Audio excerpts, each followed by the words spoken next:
In the gospel text of today, which is taken from the Gospel of Luke, chapter 1, verses 5 to 25, we will read about the announcement of the birth of John the Baptist to his father Zechariah. Luke is the only evangelist who narrates both the announcement of the birth of John the Baptist and the announcement of the birth of Jesus.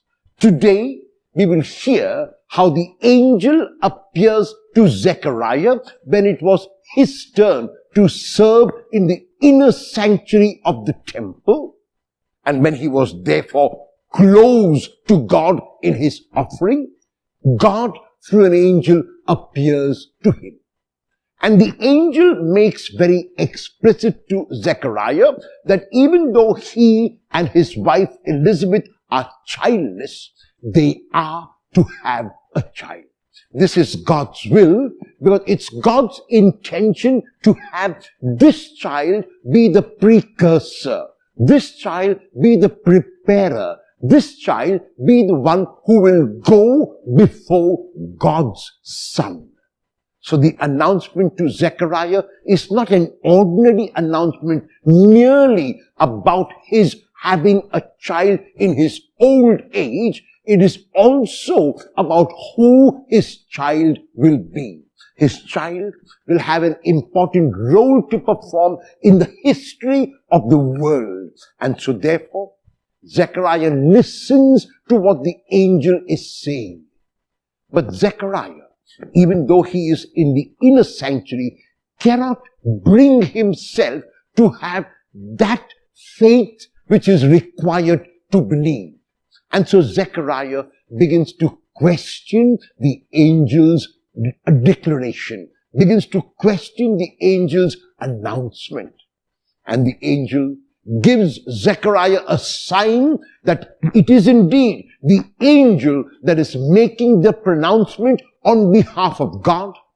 And the sign is that Zechariah will be unable to speak until the birth of the child.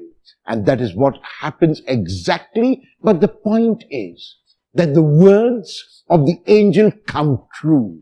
His wife Elizabeth realizes that she is pregnant, that she is carrying a child, that God has favored her, God has graced her, God has removed, as she says, the humiliation she suffered because she was childless.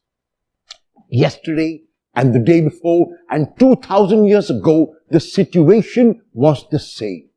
Women who unfortunately, for whatever reason, not their fault, were unable to bear a child, were looked down upon, were sometimes even humiliated and insulted. Elizabeth has been blessed now to carry that child, and so according to her, that humiliation which she suffered has been removed, because now she is going to bring forth a child. What does the gospel text of today say to us? It says to us that there are times in our lives when God intervenes. God does not always intervene when we are in trouble. God does not always intervene when life is difficult and life is hard, but sometimes God intervenes. We have to be open through that intervention. Now, it is likely that in the case of Zechariah, the intervention was through an angel. However, in our lives, it could be through angels, but angels whom we can see, angels whom we can experience, angels in the form of human beings. And they might be giving some advice to us. They might be offering some exhortation to us. They might be offering some encouragement to us, unlike Zechariah. If we can listen to what they are saying in the midst of our challenges, in the midst of our troubles, then we can hear God's voice. Then, after we have listened to them, we have to ask ourselves, should we act as they advise us to act? Should we act as they have exhorted us to do so? If that is the case, then we act. This is how God speaks to us today. God speaks to us not necessarily through an angel Gabriel like he spoke to Zechariah 2000 years ago. Occasionally, it might even happen that way. Today, God speaks to us through angels in human forms. Our job is to be open to what they are saying to us. Our job is to assimilate and discern whether their advice is something which we can practice and then to do it. Will you keep your mind and heart open to God revealing himself to you? God might reveal himself through an angel like he did with Zechariah, or he might reveal himself through a human angel like he will do with you today.